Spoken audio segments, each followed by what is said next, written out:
We've begun preparing to repeal and replace Obamacare. Obamacare is a disaster, folks. It's a disaster. You know, you can say, "Oh, Obamacare." I mean, they fill up our rallies with people that you wonder how they get there, but they're not the Republican people that our representatives are representing. So we've begun preparing to repeal and replace Obamacare. All right, that was President Trump earlier today announcing the preparations to repeal and replace Obamacare have now begun. Earlier today, I went to our nation's capital, where I am now, to talk with the Speaker of the House, Paul Ryan, about the Republican plan to repeal and replace Obamacare and much more. Take a look. Mr. Speaker, great to see you. How are you? Hey, welcome to the Capitol. That's great to be. This is your, what, ceremonial office? It is, it is. All right, you weren't the biggest Donald Trump supporter in the campaign. But the relationship seems to have gotten better. As a matter of fact, you went from, let's see, weak and ineffective all the way to fine wine and a good partner. So what did you miss?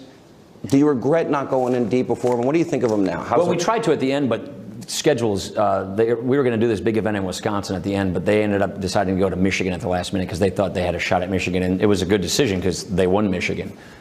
So what I did not see, and I said this at my press conference the day after the election, is Donald Trump heard something that no one else heard. He connected with people in this country unlike anybody I've ever seen before running for president. Remember, I ran for vice president the last election. And I basically thought about an election the way we thought about it in 2012. And what he did was mix up the constituency,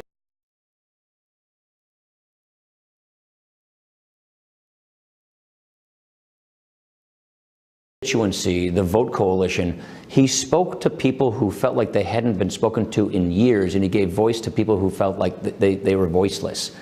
And he tapped into that, and that is something that most people didn't see. And that's something that I said the next day, bravo, very impressed. And how do you feel about it? How's the relationship now? It's great. It's really good, actually. You know, I didn't know the guy. He didn't know me. I didn't know him. We met basically once.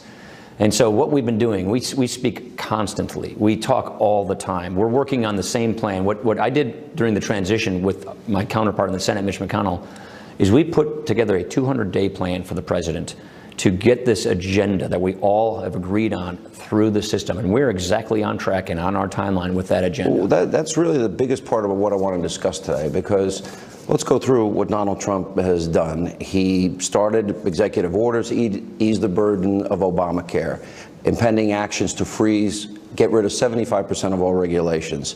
He withdrew from TPP. He had a federal hiring freeze. He banned money to go from foreign countries for abortion.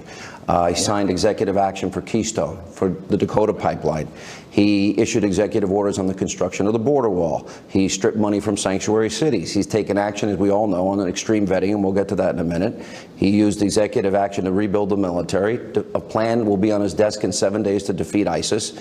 And he nominated Neil Gorsuch. We saw him meet with the prime ministers of Canada, Great Britain, and yesterday, of course, with Bibi Netanyahu. So what I see, this is the biggest question I'm getting from radio and from television. He's moving at the speed of light. And people have been asking me, it's the top story on the Drudge Report today. Where's Congress?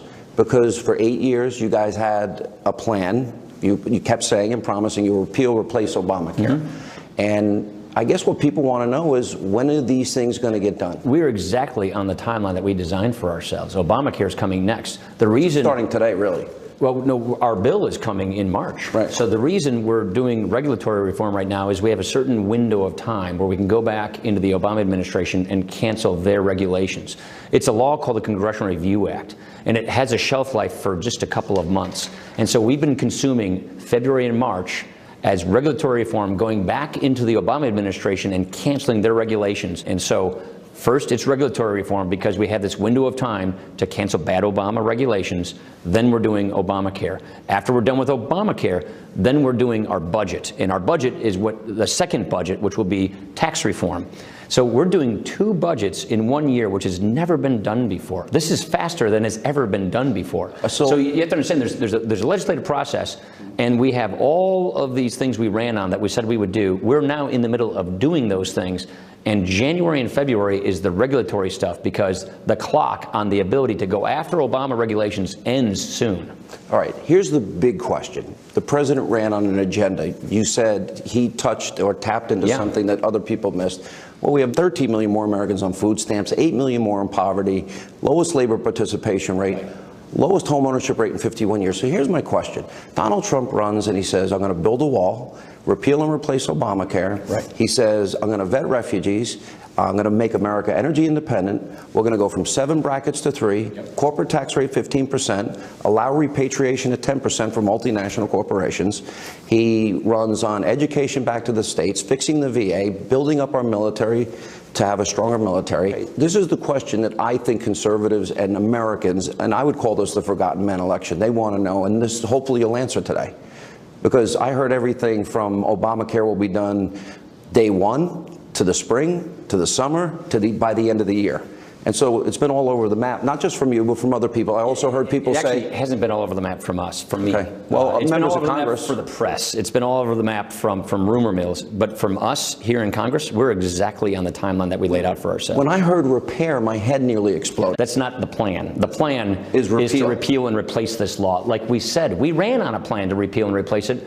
Tom Price helped write that plan. He is now Donald Trump's Secretary of HHS. So there is a consensus plan that's now being scored by the CBO? Correct. Okay, so here's my question. I just listed his agenda, what he ran on, for the forgotten men and women that voted for him. Do you again, that's the agenda we're working on right now. That's the Is there any item that I mentioned that you disagree with? No, not at all. In the 200, you're saying to the American people and conservatives that are impatient, including myself, and you heard my monologue. I would love to do this stuff yesterday, but getting Congress to act on all those things you just said in 1 year's time, unprecedented.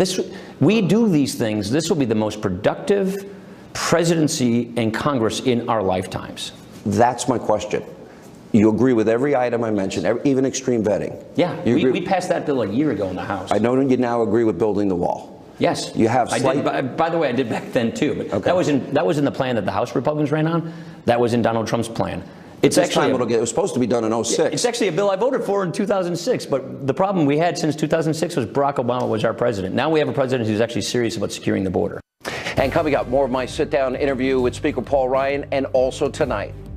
There has been a tremendous surge of optimism in the business world, which is, to me, means something much different than it used to. It used to mean, oh, that's good. Now it means that's good for jobs. The president shaking things up here in Washington, D.C., and getting the American people back to work. We'll play more highlights from his press conference. And also tonight, while in Washington, I sat down for an interview with the Israeli Prime Minister Benjamin Netanyahu, and that's coming up on this edition of Hannity. Straight ahead.